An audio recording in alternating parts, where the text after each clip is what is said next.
Welcome to 7 Pot Club. I'm Rob. I grow hot peppers. I hope you enjoyed last week's topping video.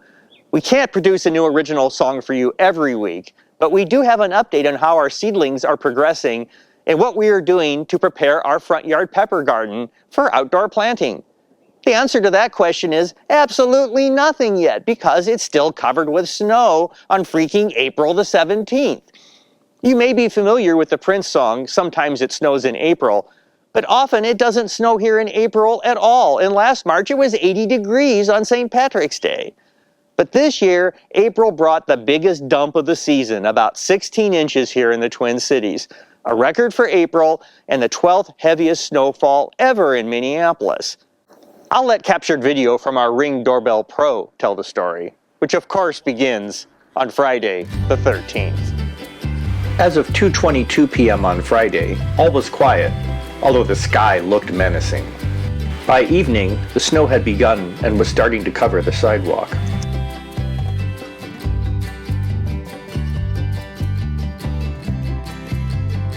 By Saturday afternoon, we had full blizzard conditions.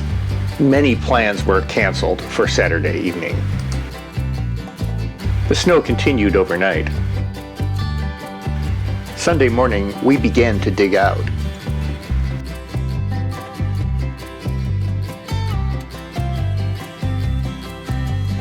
But the snow wasn't quite done with us yet. It required one more round of snow removal on Monday morning. As of Tuesday morning, it's bright, clear, and sunny, but more snow may be coming.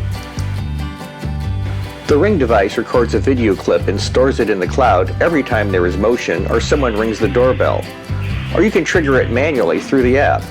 It should definitely be a good way to monitor the day-to-day progress of this year's pepper garden. Okay, so let's check out the crop.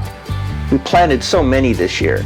13 trays with 18 in each tray for a total of 234. 140 is about as many as we can fit in the front yard, so we're going to have a few extra plants when all the outdoor planning has been completed. I'm sure I'll be able to find them a good home. I'm using a combination of two new higher output LED grow lights, which really seem to do the job. I'm supplementing these 1,000-watt units with some less powerful ones I purchased in years past. I have two different types of really sturdy plant trays, and both have a lip around the edge. I really want to avoid the problem of light fall off and get the trays under the lights as much as possible, so I overlap the lips of the trays so they can snuggle up closer. As I've covered in previous videos, I rotate the trays daily. I also run an articulating fan for a few hours most days to strengthen the stems and avoid mildew, since the setup is in the basement. I have alphabetized the plants into two groupings: super hots and all others. It took me hours to do this, but now I can find any plant I want in seconds. Plus, it will make it tons easier when I create labels for them prior to outdoor planting. Super hots start with 7-pot Briarpore and end with Trinidad Scorpion Yellow Cardi. The other batch starts with Ari Charapita and ends with Yellow Fire, which coincidentally is very similar to the Charapita. Now, for a dirty little secret I've been hesitant to reveal. When it comes to gardening, I'm basic and no botanist. We grow our seedlings with everyday plant food and potting soil from the hardware store, and have been doing it this way for years with good results. I've been watching videos from master pepper gardeners, and I hope next year to go organic and experiment with boutique nutrients. But since this is our first year filming our pepper exploits, we wanted to stick with the tried and true. If you watched our last video, you know that one new technique we have adopted this year is pruning the tops of the plants to make them grow more branches and hopefully more fruit. Let's take a look at a few of the plants we've topped and see how they're doing. Here's the little elf and its control plant. Both are doing well, but the topped plant is going to have several more fruit-producing branches.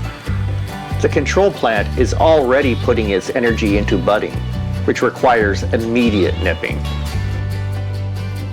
It's a similar story with the Wanks Yellow Hot.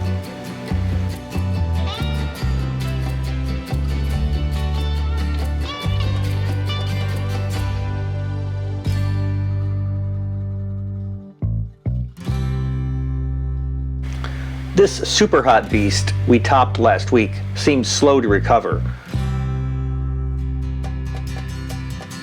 There is some new growth, but it doesn't seem too happy about its haircut. Maybe we topped it too soon. We'll check back on this one. Finally, let's take a look at this hyperactive Bulgarian carrot. Even though it just got topped last week, it's exploding with new growth and produced a blizzard of buds. We love this variety, so hope this means it's going to be a good producer this summer. We'll be topping more plants later this week, and we'll check back soon and give you another update. Thanks for watching. It is sunny and bright here today, about 40 degrees, warm enough to start melting snow. Maybe Old Man Winter has finally gotten the message and is heading out of town.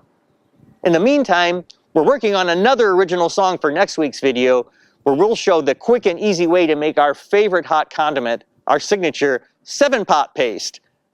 To our subscribers, thanks so much, you're the best. You can also follow us on Instagram and Twitter at 7-Pot Club. See you next time. For 7-Pot Club, I'm Rob.